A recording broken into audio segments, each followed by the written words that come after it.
재판부는 검찰과 피고인 의견을 묻는 등 필요한 절차를 밟은 후에 국민의 관심과 알 권리 등을 고려해서 이전 유사 사안 기류와 마찬가지로 공판 개시전에 한해서 법정 촬영을 허가했음을 알려드립니다.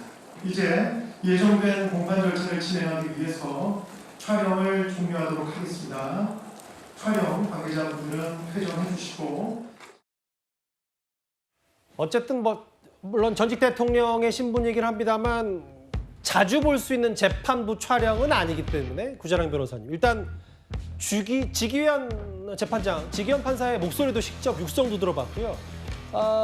알 권리 차원에서 잠깐 촬영을 허가했다 이렇게 밝혔습니다. 그렇죠. 근데 원칙적인 모습을 알아야 되는 게 방금 앵커님 말씀하셨듯이 법정안은 원래 공개되지 않고 촬영이나 이런 생중계가 허용되지 않습니다. 누구나 공개 재판이기 때문에 가가지고 볼 수는 있으나 촬영이라는 건 굉장히 다른 문제이기 때문에 법원의 결정을 받아야 되는 문제거든요. 그래서 원칙적인 모습이 촬영 불허기 때문에 지금 이거에 대해서 그간 특혜가 벌어졌다 이런 민주당의 공세는 굉장히 부당하다.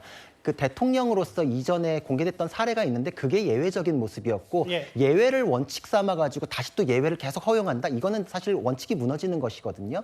그리고 출입에 있어서도 지하 통로를 이용하게 한다. 이런 것도 사실 특혜가 아니라 법원에서도 법원의 방어 차원이다. 충돌 우려가 있기 때문이다. 이렇게 얘기를 하는데 이 모든 걸 종합했을 경우에 예를 들어서 이재명 대표도 여의도 대통령이라고 불리던 시절에 법정 공개 안 됐고 촬영 안 됐었잖아요. 그러니까 이거랑 마찬가지인 거예요. 김혜경 씨 같은 경우에도 법원에서 신변 보호 조치를 항상 취해줬었는데 그거에 대해서 특혜 논란은 없었거든요. 그러니까 법원의 사정에 따라 결정하는 것인데 부당한 정치 공세를 통해 가지고 이전 사례나 근거에 따라가는 것에 대해서 너무 이렇게 정치적인 해석이나 논쟁을 붙이는 거는 옳지 않다. 저는 그렇게 생각을 할 뿐만 아니라 지기현 판사의 어떤 행위에 대해서 특혜를 준다고 해서 사법부를 압박하는 거는 사법부 독립을 침해하는 것이거든요. 그리고 누군가를 포토라인에 세우는 것이 어떤 응징의 차원에서 정치권에서 소비되는 거는 부당하다고 생각을 합니다. 왜냐하면 포토라인도 처음에 정주영 회장에 대한 취재열기 때문에 정주영 회장이 막 이마가 찢어지고 이런 다치는 일이 있어서 취재를 당하는 사람과 취재 기자들이 물리적인 충돌이 벌어지지 않는 걸 보호하기 위해서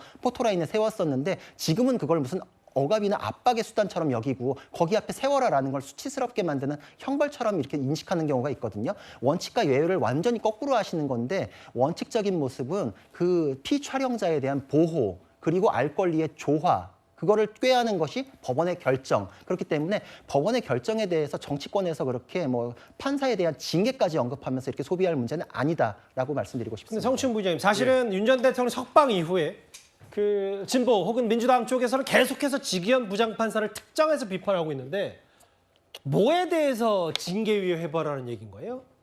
사실 이번 이 촬영 허가 이 문제뿐만 아니라 방금 앵커께서 말씀하신 그 구속 취소 인용 결정을 할 때 그때도 상당히 큰 논란이 있지 않았습니까? 왜냐하면 대한민국 수십 년 동안 모든 피의자들이 날과 시간 계산에 있어서 날로 해왔던 것을 왜 윤석열 대통령 전 대통령 한 명만 시간으로 계산해서 구속 취소 인용 결정을 내렸느냐 이거에 대한 비판이 컸었죠. 당시에 즉시 항고를 하지 않았던 심우정 검찰총장에 대한 비판도 물론 있었습니다만 지기현 부장판사의 납득할 수 없는 판결에 대해서 비판을 했던 것이고 그리고 이번에 재판의 공개나 아니면 촬영장을 재판장을 들어가는 그 비밀 지하 통로를 통해서 들어가는 그 과정 역시 뭔가 지금 오락가락하는 처음에는 안 된다고 했다가 2차 공판은 또 허용해주고 일부 허용해주고 이런 부분에 대해서 민주당의 입장에서는 지기현 부장판사가 너무 윤석열 전 대통령의 특혜를 봐주고 있다라는 주장을 할 수밖에 없는 상황인 겁니다. 알겠습니다. 오늘 지기현 판사에 대한 여러 정치권의 공방도 집중해봤습니다만 오늘 증인 중에 한 명이 본인은 사람에게 충성하지 않는다라고 하면서 윤 전 대통령이 과거 검사실 했던 말을 그대로 또 법정에서 하는 여러 가지 얘기도 있었는데 오늘 형사재판 관련 얘기는 좀 더 내일쯤 다시 좀 얘기를 나눠볼 기회가 있을 것 같습니다. 알겠습니다. 그러면 지금까지 들은 여러분들 목소리를 만나볼 차례죠. 첫 번째 댓글입니다. 그러게요. 저도 같은 생각입니다. 교황님, 프란치스코 교황님 영면하시길 기도드립니다라고 댓글을 달아주셨어요. 층간소음이 방화까지 이어졌는데 참 무서운 세상이 됐다. 오늘 아침 모든 분들이 꽤 많이 놀라셨을 것 같습니다. 대선 나오라면 같이 경선해야지 아마 한덕수 대행에게 하시는 말인 듯하고요. 토론회는 싸우는 자리가 아니다. 싸울 수 있어도 정책을 좀 더 제대로 밝혔으면 좋겠다는 취지로도 저는 해석을 합니다. 마지막 보겠습니다. 지지율이 장갑차다. 지지율이 깡패고 지지율만 잘 나오면 뭔가 어떻게든 될 텐데 지금 아마 국민의힘의 여러 후보들이 지지율이 지지부진하기 때문에 아마 저런 표현도 나온 것 같습니다. 댓글 5개 모두 감사드립니다.